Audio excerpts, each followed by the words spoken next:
Hey you guys, like wild places, wild things, come hang out for a minute. It's kind of nasty weather here today, and anyway, I always take about one video out of 20 or 30, and I want to tell you guys a little story about one of my books. I had my best friend at the time, and I used to always tell him this story about this great big huge Great Pyrenees dog that got stranded high up in the mountains of Utah. And this dog just would not leave his friends. And I spotted the dog driving up the canyon, and it took me 4 months to try to friend this dog. Anyway, my friend, before he passed away, he made me promise to write this book about this dog that I named Big Boy. So I took off, came to Alaska, and I was living in my truck. And I lived in my truck for 317 days working on this book.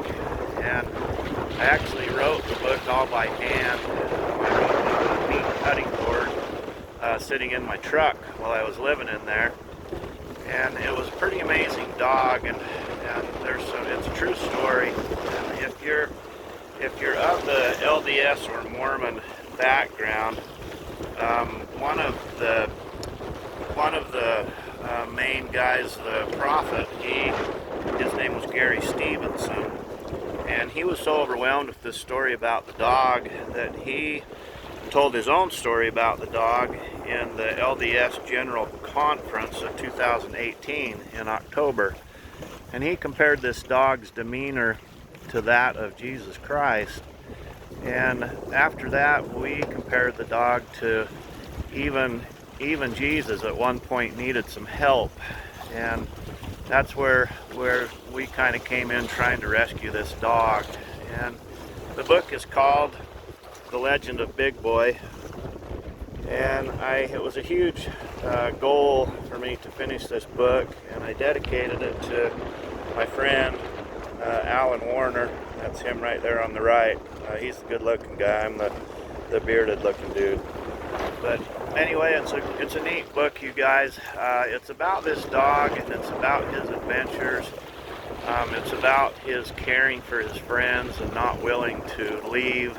He would have given his own life, which he almost did, to rescue his friends. And anyway, it's a true story. If you jump on Google search, you guys, and look up dog stranded in Logan Canyon, there's a terrific few stories that come up about the dog. And you can also look it up on U.S. World News. They caught wind of the story about me taking off to Alaska and writing this book about this amazing dog. So anyway, check it out, you guys. It's called The Legend of Big Boy, Safe or Stranded. And I hand wrote this whole book while I was living in the truck. It's got a lot of meaning, where it was a promise that I'd promised my friend that I'd finish this book. I get a little choked up thinking about it, but anyway, if you like dogs and true stories about adventure and dogs, and look it up and check it out, you guys. Anyways, it's such nasty weather here today. I'm not going to do much today, you guys. Go home, build a fire, and cook some food. You guys have a nice day, and big smiles here from Southeast Alaska. See you guys. Bye.